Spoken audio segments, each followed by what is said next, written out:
Hello नमस्कार दोस्तों। बिहार की राजनीति अपने आप में एक नई तरह की राजनीति है। हर रोज आपको यहाँ पर एक नए चेहरे दिखाई देंगे।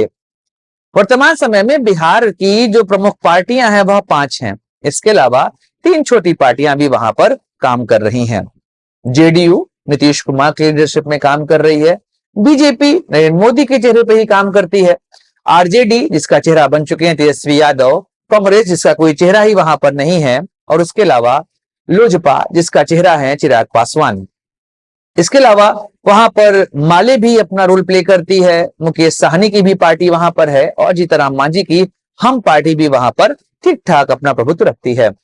ऐसे में एक और नई पार्टी का उदय होता है। इस पार्टी को बनाया प्रशांत किशोर ने।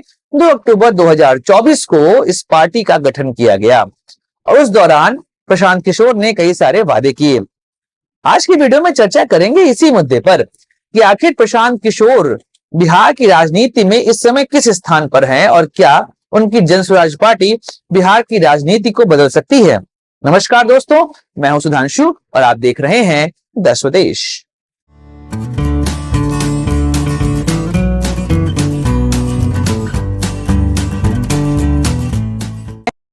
बिहार की बात करते हैं तो वहां पर आपको हमेशा ट्रायंगल ही दिखाई देता है और यह ट्रायंगल है बीजेपी, आरजेडी और जेडीयू का।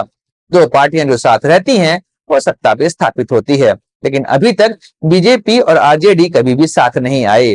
केवल जेडीयू ही ऐसी है जो कभी बीजेपी के साथ और कभी आरजेडी के साथ मिलकर सरकार बनाती है। ऐसे में प्रशांत किशोर जो एक दौर पर पॉलिटिकल स्ट्रेटजी बनाया करते थे, देश की कई सारी पार्टियों के साथ काम किया, नरेंद्र मोदी से लेकर राहुल गांधी, स्टालिन से लेकर ममता बनर्जी, आम आदमी पार्टी से लेकर जगनमोहन रेड्डी, मतलब ईस्ट वेस्ट नॉर्थ साउथ और सेंटर हर तरफ उन्होंने काम किया। एक दौर पर जेडीयू के लिए 2015 में उन्होंने काम किया और तब महागठबंधन की सरकार बनी। अब की बात नीतीश कुमार, यह नारा उन्हीं का दिया था, 7 निश्चय उन्हीं का दिया था। नीतीश कुमार के साथ उनके संबंध इतने अच्छे हुए कि वह जेडीयू के उपाध्यक्ष तक बन गए। यहां तक कि नीतीश कुमार ने उन्हें अपने साथ रहने के लिए कमरा तक दे दिया था। लेकिन समय का पहिया घूमता है, नीतीश कुमार और प्रशांत किशोर के बीच के संबंध जो हैं वह खराब होने लगते हैं। इस दौरान बिहार में उन्होंने कोविड से जस्ट पहले बात बिहार की नाम से एक मूवमेंट चलाया था, पर वह कोविड आने की वजह से शांत हो गया।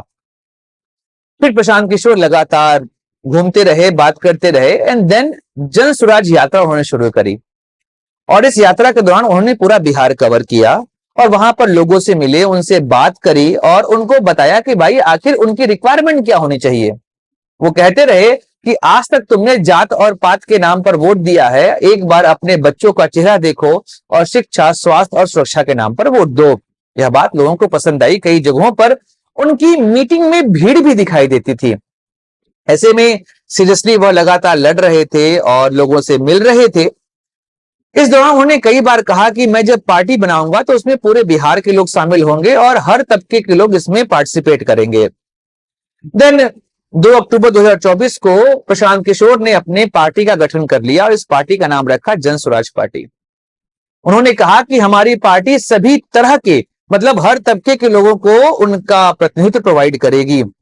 जिस तबके की जितनी आबादी है हम उसको हिसाब से यहाँ पर रिप्रेजेंटेशन देंगे।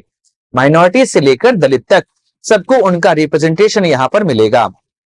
उन्होंने कहा कि हमारी पार्टी 5 वादे करती जो सरकार बनते ही हम यहां पर पूरा करेंगे। पहला, उन्होंने कहा कि जैसे ही हमारी सरकार बनेगी शराबबंदी को हम 1 घंटे के अंदर खत्म कर देंगे। दूसरा, बिहार की शिक्षा की स्थिति विश्व स्तरीय ले जाएंगे जिससे बिहार के युवाओं को बाहर जाके ना पढ़ना पड़े। बिहार में रोजगार की ऐसी स्थिति पैदा करेंगे जिससे बिहार के लोगों को, खासकर बिहार के युवाओं को बिहार में ही काम मिल पाए। साथ ही 60 साल से अधिक उम्र के बुजुर्गों को 2000 रुपए प्रतिमाह पेंशन दी जाएगी और बिहार में सबसिस्टेंस फार्मिंग को खत्म किया जाएगा और यहाँ पे कमर्शियल फार्मिंग की प्रथा जो है शुरू की जाएगी, क्योंकि बिहार में अभी भी केवल खाने के लिए ही खेती की जाती है। इसके बाद इनके सामने जो चुनौती आई वह थी अध्यक्ष पद की। इस चीज को लेकर प्रशांत किशोर ने काशीराम वाली उस योजना को यहां पर लागू किया। जिस तरह से काशीराम ने 1984 में बसपा का निर्माण किया और मायावती को आगे किया और उसके बाद यूपी की राजनीति बदल गई और दलित वोट बैंक बीएसपी के साथ जाकर जुड़ गया। यही काम प्रशांत किशोर ने यहां पर किया है।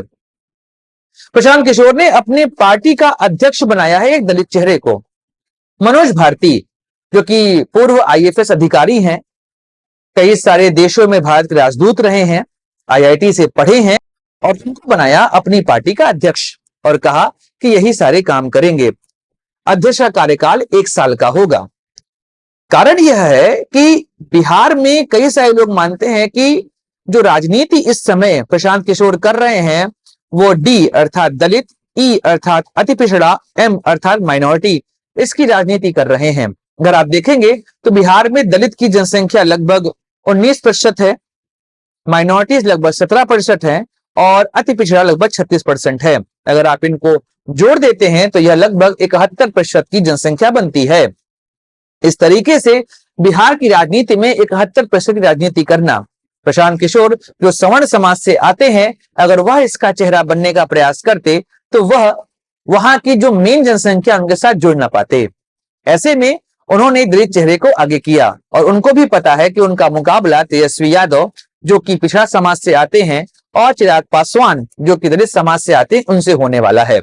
इसलिए उन्होंने अपनी राजनीति की शुरुआत ही सिंबलिज्म में की। यहां तक कि प्रशांत किशोर ने यह कहा है कि हमारा जो झंडा बनेगा उसमें 2 चेहरे होंगे, गांधी और अंबेडकर। इस तरीके से वह समाजवाद और अंबेडकर मूवमेंट को साथ लाकर जो डी, ई और एम की राजनीति है उसको करना चाह रहे हैं। प्रशांत किशोर ने पूरे बिहार में हर किसी के ऊपर आक्रमण किया है, लेकिन उनका जो मुख्य केंद्र रहा है वो तेजस्वी यादव रहे हैं। कारण यह है, इसके पीछे का कारण समझिए कि उनको पता है कि आने वाले समय में बिहार की राजनीति में तेजस्वी यादव एक प्रमुख चेहरा बनेंगे। ऐसे में तेजस्वी यादव पर अटैक करना जरूरी है। उनके साथ जो एम वाई समीकरण है वहां से एम को अपनी तरफ लेकर आना, यहां तक कि यादव वोट बैंक में फूट डालना।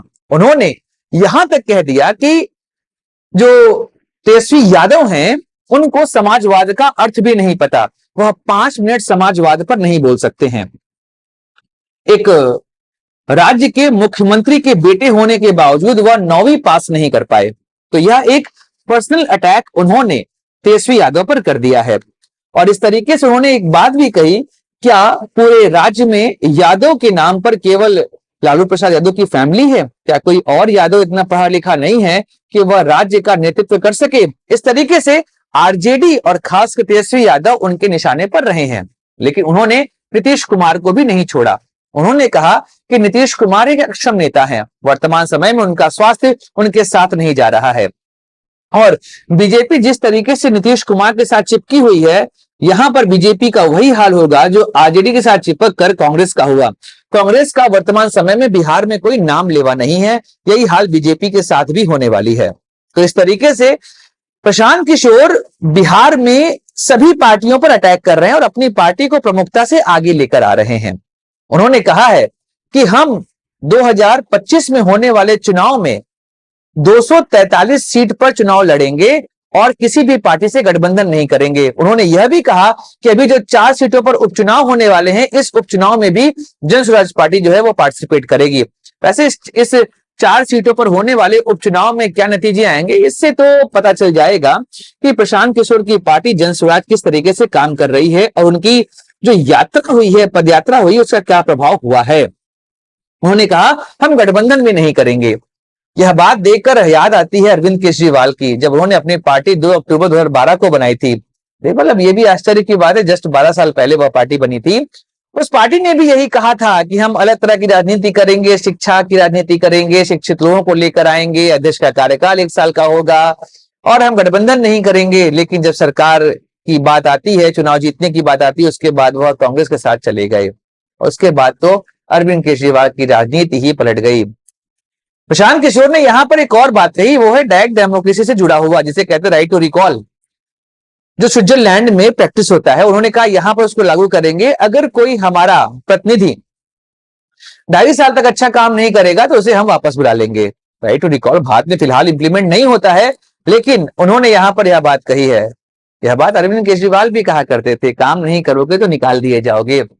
लेकिन आज का समय आप देख रहे हैं अरविंद केजरीवाल की पार्टी एवं स्वयं अरविंद केजरीवाल के ऊपर ही भ्रष्टाचार के आरोप लग चुके हैं, वह जेल जा चुके हैं, उनकी पार्टी के कई सारे बड़े नेता जेल जा चुके हैं। तो ऐसे में प्रशांत किशोर बिहार की राजनीति में कितनी आशा और उम्मीद जनरेट कर पा रहे हैं यह तो समय बताएगा, क्योंकि बिहार की राजनीति को समझ पाना इतना आसान नहीं है।